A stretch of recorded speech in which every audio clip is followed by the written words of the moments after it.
Le chiffre du jour, 80% de l'immobilier de montagne en France est constitué de résidences secondaires et ce sont en très grande majorité des passoires thermiques, c'est-à-dire des bâtiments qui nécessitent des travaux de rénovation énergétique. On en parle avec Bruno Cerclet. Bonjour. Bonjour. Merci d'être avec nous. Vous êtes président et directeur général de Mountain Change Makers, en bon anglais.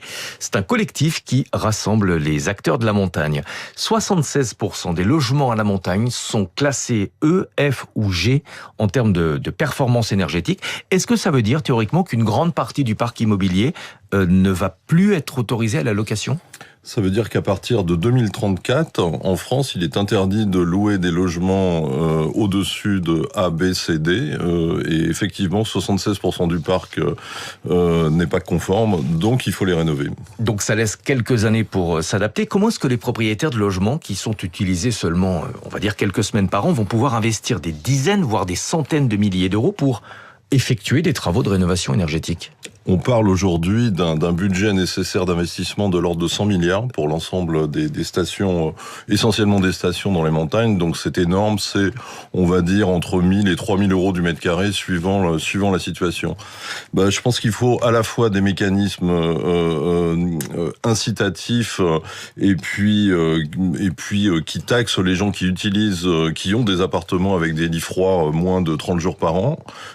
Ça c'est vraiment une chose. Et puis et essayer de flécher cet argent sur des sujets de rénovation pour progressivement amener ce parc à la location. Mais est-ce que c'est une bonne stratégie de vouloir taxer davantage des personnes qui déjà vont être confrontées à des travaux de rénovation très importants ? Je pense que ça fonctionne, ça peut être accompagné avec des mesures mises en place par l'État. Le plan Avenir Montagne aujourd'hui a mis en place un budget de 650 millions d'euros en 2021 pour aider à l'ingénierie sur les logements et au financement, mais c'est pas suffisant, il va falloir aller beaucoup plus vite. Si on regarde ce qui a été mis en place dans d'autres stations de ski à l'étranger, en Suisse par exemple, il n'est plus possible de construire de nouveaux logements, il faut impérativement rénover des bâtiments anciens. Pensez que c'est une piste dont la France devrait s'inspirer ? Alors en Suisse, il y a une règle qui est relativement simple. Si vous êtes dans un lieu où les résidences secondaires représentent plus de 20% du parc, si vous demandez à construire, vous avez l'obligation de garantir le fait que vous allez occuper les lieux plus de 70 nuits par an. Donc ça, c'est très incitatif. Oui, effectivement. Vous dites dans votre collectif qu'il faut impérativement augmenter l'utilisation de ces logements, donc ça veut dire qu'il faut changer les mentalités. La montagne, c'est pour beaucoup de personnes uniquement le ski en hiver.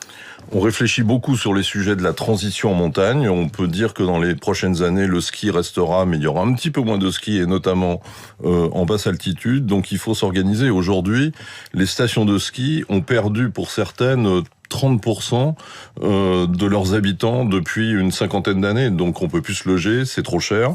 Et paradoxalement, 80% des logements sont des lits froids qui sont utilisés moins de 30 jours par an. Est-ce que la montagne a le même potentiel touristique en dehors des périodes d'enneigement ?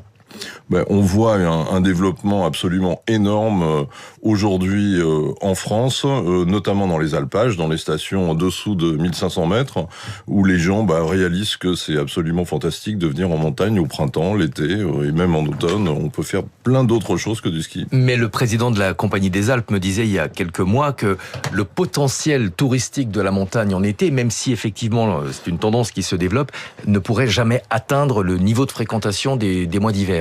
Je pense qu'aujourd'hui, on est drogué à l'économie du ski, qui est une réalité. En montagne, aujourd'hui, 80% de l'économie vient du ski, mais on voit des tas d'évolutions dans ces villages qui progressent petit à petit tous les ans, et je pense que c'est en train de venir. Et en tout cas, il va falloir investir, on a bien compris, des sommes absolument considérables pour améliorer la performance énergétique de ces bâtiments qui ont été construits à l'occasion du plan neige. Absolument, dans les années 60-70. Voilà, qui commencent à dater. Merci beaucoup Bruno Cerclet d'être venu ce matin. Président, directeur général de Mountain Change Makers, c'est un collectif qui rassemble les acteurs de la montagne. 6h57.